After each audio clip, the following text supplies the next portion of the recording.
Presidente sainte e presidente entrante, mas enfim, temos ali dois senadores, o senador Cidinho presidindo, o senador Paulo Paim ao seu lado, senadora.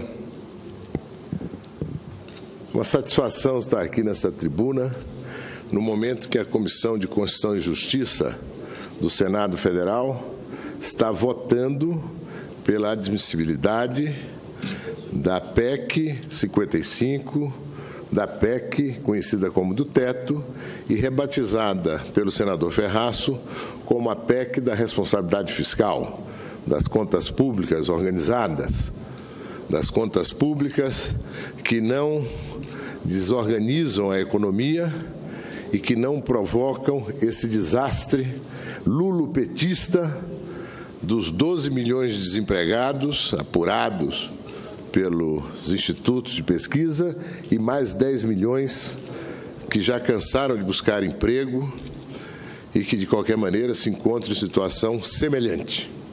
Eu fui antecedido aqui, senhor presidente, de dois sócios fundadores,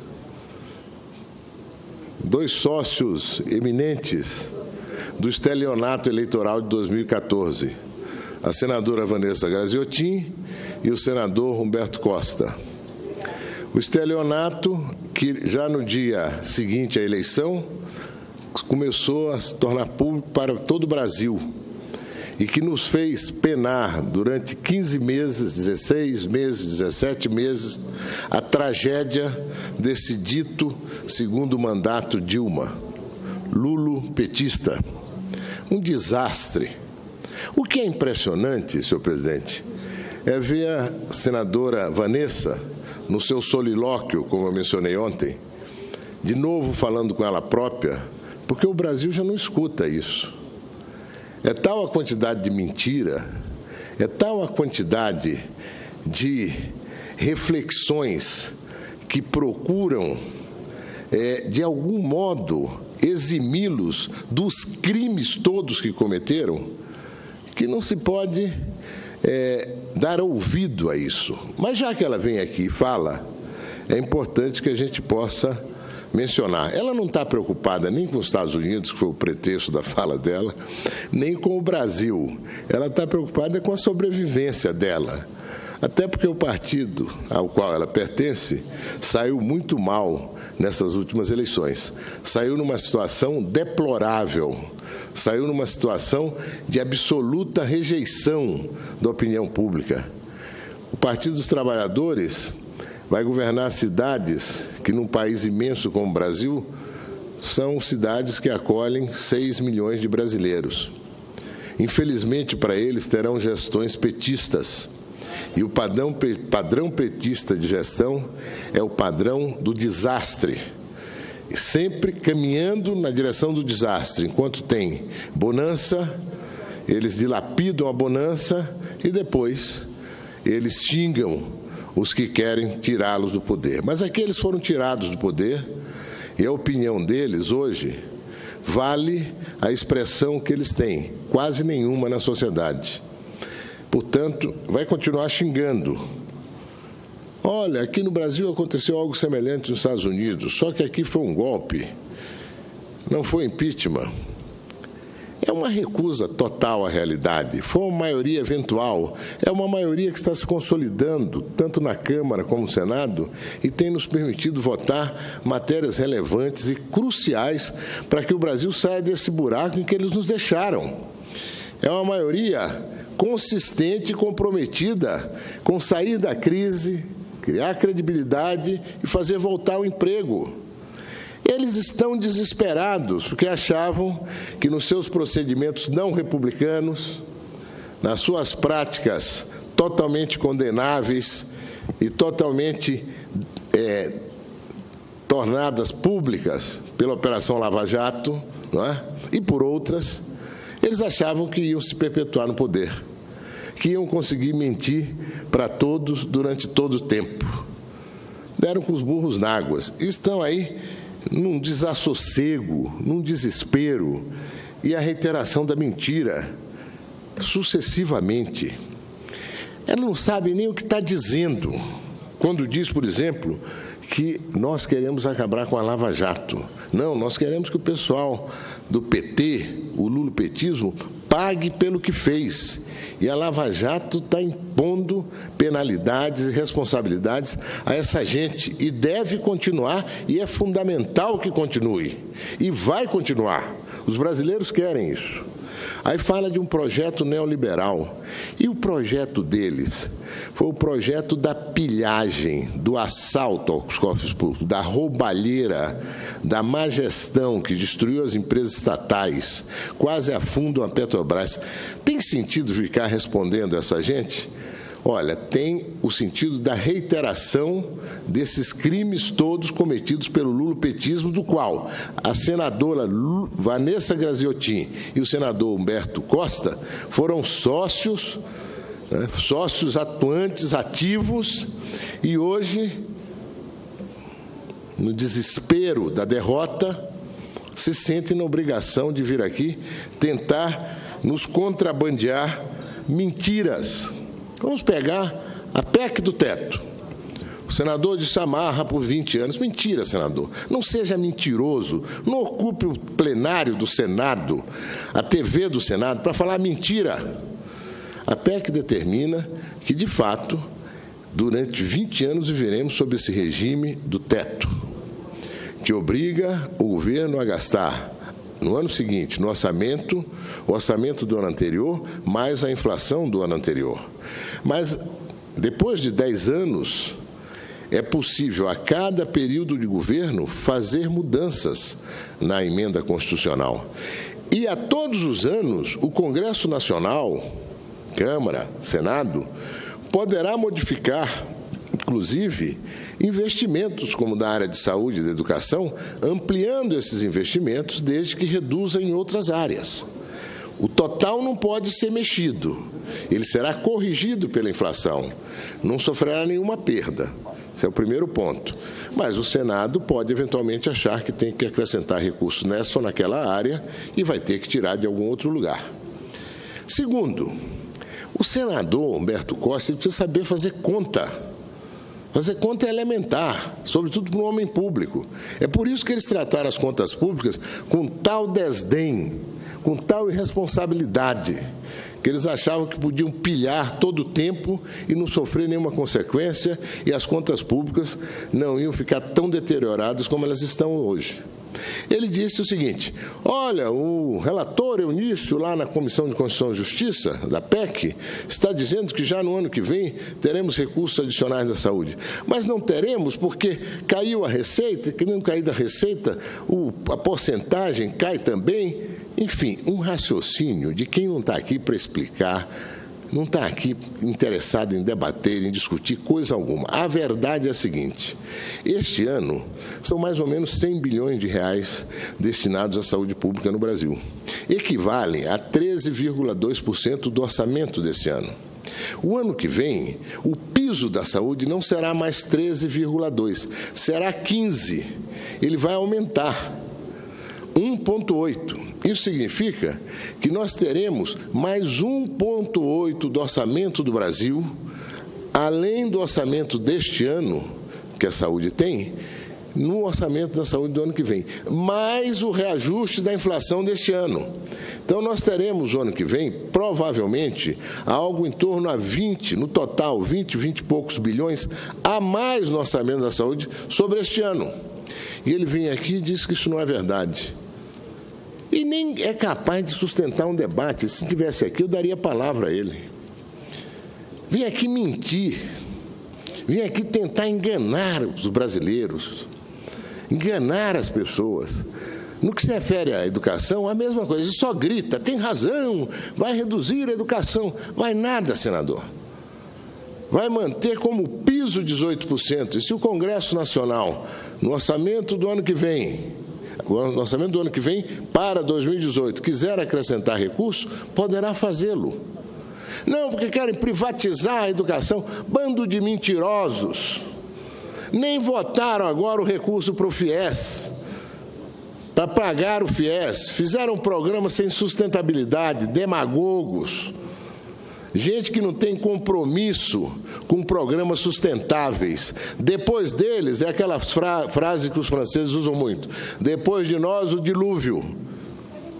De nós eles receberam uma herança bendita, agora eles querem nos jogar um dilúvio. Mas nós estamos construindo não só a Arca de Noé, nós estamos construindo um país novo. Não é fácil. Os desafios não são pequenos, mas não serão essas reiterações mentirosas, desonestas, que eles fazem aqui todo dia. Eu, como disse ontem, vou ouvir todo dia aqui falar agora, após a fala deles, para desqualificar essas mentiras. A senadora, inclusive, eu imaginei que ela tinha tido um átomo de lucidez, ia tentar fazer uma análise do resultado das eleições americanas. Não, nem isso. Ela só gritou aqui um pouco contra o novo eleito. De fato, há preocupações, não é? É evidente, até para a recuperação do Brasil, o crescimento do Brasil, é importante que as relações comerciais Brasil e Estados Unidos continuem crescendo, ou melhor, voltem a crescer, não é? É aquilo que o governo Temer e o chanceler José Serra se empenham hoje, entre outras coisas, ampliar o espaço de comércio exterior para os produtos brasileiros, não só commodities, mas produtos de toda a natureza, serviços, enfim, ação proativa, ação para sair da crise. Não é ideologia velhaca de dar dinheiro para governo quebrado e irresponsável, como esse governo venezuelano, e outros. E dar dinheiros que não são escriturados para receber em troca favores que não podem ser tornados públicos, mas agora estão ficando públicos. Essa velhacaria petista no comércio exterior e na diplomacia internacional. Mas, enfim, então, nós realmente esperamos que o novo presidente, agora eleito, e já na primeira fala dele moderou bastante o que vinha dizendo antes, depois de uma campanha eleitoral americana que parece que foi uma das que teve um nível menos apreciável dos últimos anos, a nossa expectativa é de que realmente o novo eleito tenha uma postura não belicosa, não belicista, e pelo contrário, o que o mundo espera de uma nação como os Estados Unidos é um compartilhamento, não é? Positivo, não é? Com sentido de estimular o crescimento, estimular a boa relação entre os povos, atuar conjuntamente para evitar conflitos, e não o contrário disso. Mas, enfim, não foi isso que ela quis falar. Ela quis usar como pretexto a crítica ao novo presidente americano para criticar nós que estamos aqui hoje governando o Brasil. O que ela fala é um samba do crioulo doido, como dizia o grande Stanislau Ponte Preta. Mas, enfim, senhor presidente, eu queria também, pela oportunidade, dizer que não é de hoje que o horror desses petistas, do lulopetismo e dos seus associados a qualquer procedimento de integridade, transparência e equilíbrio nas contas públicas. Em 2000, já na discussão da Lei de Responsabilidade Fiscal, disseram coisas terríveis aqui. A senadora Heloísa Helena, o senador Eduardo Suplicy, Roberto Saturnino, mas como eles não estão mais aqui, eu não vou me referir a eles. No entanto, vou me referir ao senador Roberto Requião, que naquele momento disse que estamos revogando a República, estamos restabelecendo o império e transformando os governos de Estado e prefeituras em satrápias. Tudo isso porque o governo federal queria fazer uma lei de responsabilidade fiscal, senador José Agripino. Uma lei que foi fundamental para que o Brasil recuperasse credibilidade, tivesse contas públicas organizadas. Votaram contra. Sempre votam contra. Sempre são o quanto pior, melhor. Brasileiros, entendam isso. Petismo hoje é exclusivamente o quanto pior, melhor. Como eles estão no pior, eles querem trazer o Brasil inteiro para o pior. Felizmente, eles não vão conseguir.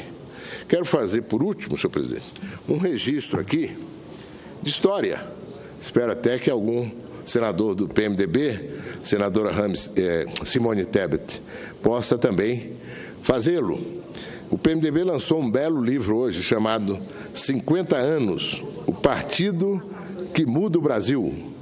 De fato, é um texto muito interessante, porque vem desde a fundação do PMDB, e nós do PSDB praticamente todos somos originários do PMDB, desde o início do partido, quando os partidos, senhor presidente, foram extintos e as garantias suspensas e a eleição passou a ser indireta. Isso foi o início da ditadura. O início não, foi um passo seguinte na consolidação da ditadura instaurada em 1964. O livro é uma boa oportunidade para se acompanhar esses 50 anos de história do Brasil e quero dizer que o PMDB fez muito bem em reverenciar a sua própria história. E é uma história realmente muito associada à luta pela democracia no Brasil, onde uma figura reverenciada aqui certamente se destaca, e por essa foto aqui, que é uma foto emblemática, se pode ver o quanto essa figura, me refiro ao Dr. Ulisses Guimarães, foi uma figura que durante anos e anos aqui nessa casa e no Congresso Nacional conduziu em boa medida o processo pelo restabelecimento da democracia no Brasil. Essa imagem aqui do Dr. Ulisses, que não é um retrato, mas é um pequeno desenho da silhueta do Dr. Ulisses Guimarães, que esteve no PMDB da sua fundação até a morte dele, Dr. Ulisses. Muito obrigado, senhor presidente, pela oportunidade. Senador Zé Aníbal. Pois não, senador Zé Aníbal. Uma observação rápida, eu acho que Vossa Excelência me permite, até porque o tempo de Vossa Excelência ainda comporta. Duas observações sobre o discurso de Vossa Excelência. Por onde Vossa Excelência terminou, que é o posicionamento dos petistas da base do antigo governo com relação à PEC 55, que é a PEC 241.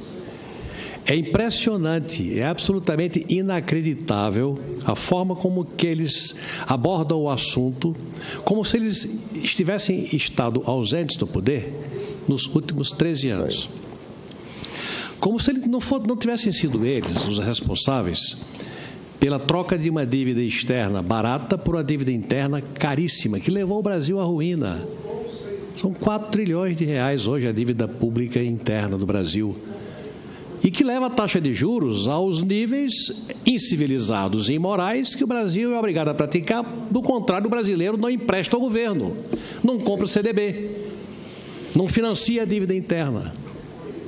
Como se eles não fossem os grandes culpados de quando o Brasil começou a descer a rampa, quando as commodities, quando a renda brasileira começou a cair, eles não tivessem tido o mínimo de acuidade de gestão para acender a luz amarela e diminuir a gastança. Pelo contrário, acelerar a gastança, cometendo todo tipo de responsabilidade e levando o governo à perda absoluta do descrédito. A grande diferença entre Temer e Dilma, são muitas diferenças, é que Dilma era uma mulher que tinha 80 votos da Câmara.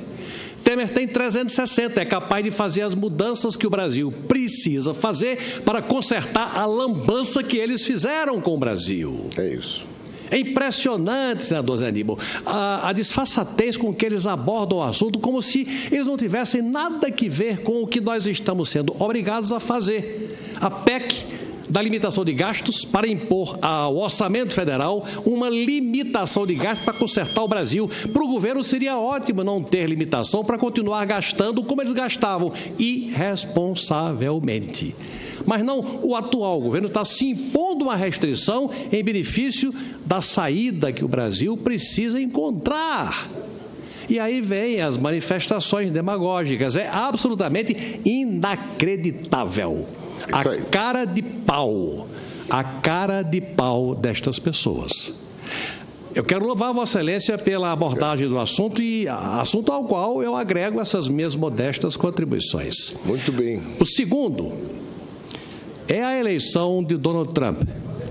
Não fui eu, foi o mundo todo que despertou hoje com uma enorme surpresa.